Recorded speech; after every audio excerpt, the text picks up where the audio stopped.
very briefly on LNG operations. And I'm really going to focus here on where LNG is different to other commodities, rather than more sort of detailed stuff on cargo operations and so on. I mentioned the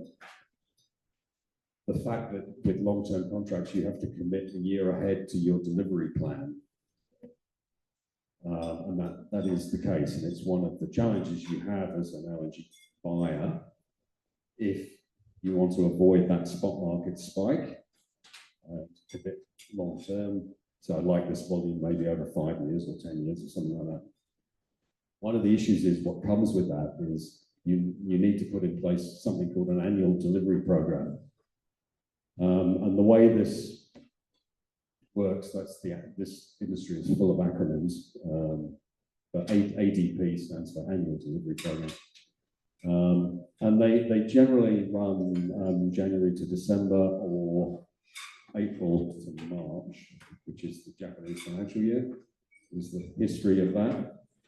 And in the case where you're running April to March, what will generally happen is that there will be a process starting in August the previous year where you will work with the seller to specify to the day in this year period. So say you have 12 cargoes in a year, so in each month you will specify which day those cargoes are going to arrive. So that is not a straightforward thing to do, and there's potential for both, well, not potential, it will happen that the buyer and the seller will both fail to actually hit those targets. It's just the reality of it, it's too far away. And so during the course of the year, you put a rolling 90-day schedule out, which is something called the SDS, where you further refine those delivery dates. But what less important or more important than the process is what that tends to mean for the way the industry operates. Is that a great deal of cooperation is needed between buyer and seller. It's not something where the contractual arrangements determine absolutely everything about the delivery, because you're having to do this long-term prediction, and both sides are going to need favors, if you like, flexibility, ability to move timing. The industry still has quite a collaborative sort of tone to it. That there's a lot of collaboration between buyer and seller, especially in these long-term arrangements. That's less so in the spot market on the short-term deals, where it's much easier to know what you're doing sort of 60 or 70 or 80 days out. Whereas in here, you will very regularly have ongoing negotiations, having to move around cargoes. What that means is you need a sort of different sort of organization to do that, and you actually need a different mindset as well in the organization.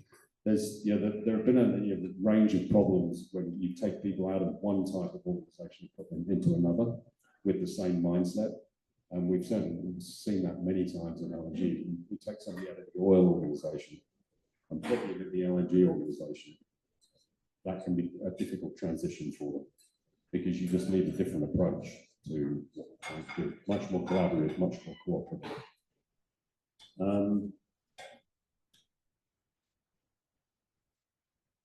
So my final point: cooperation and compromise is critical. Otherwise, this just doesn't work.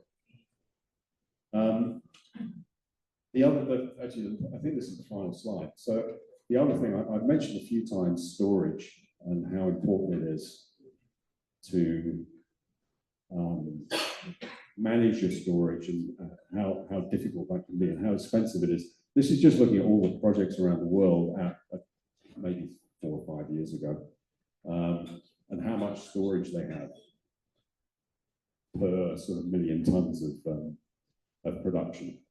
The project I put up on the screen, I think it was Northwest Shelf, this one, which has about 3 days, a little bit over 3 days storage. So if that's 3 days, and these ones have sort of 6 days, is the way that works. And what you can see is just how little storage some of these projects have. Now, part of that is that the ones way down at the end are part of bigger projects, so they sort of have sort of like a shared access to storage. But there just isn't a lot of slack in this system because it's so expensive to do it. This is the same table, I think, as the one I showed earlier, where you're looking at the country by country, the number of days you have in terms of storage capacity. One of the reasons Korea has quite a lot is because they have such a big difference between their summer and winter demand. I think they have 4 times more demand in winter than they do in summer because of the cold winters. But managing this is this is the operations section. Managing this is the job of the operations team, and again, it needs a somewhat different mindset to make sure you've got really a line of tankers waiting to come in and pick up your cargoes. Because if you miss that, the project will be shut in or reduce production to make sure you don't get tank tops. Again, very different to oil, where you can just build more tanks and they're relatively cheap. It drives you to really try and build the flexibility into the schedule. And I think that's it. So, the end of the material. So I'm happy to take any questions on that short operations section. All right. But otherwise, thank you very much. And this is my attempt to Google Translate, so it might not be accurate. So, is that okay? All right, so for the last time, do we have any more questions for this topic? No? All right. Thank you. Thank you, Mr. Neil. All 8 sometimes thoroughly discussed.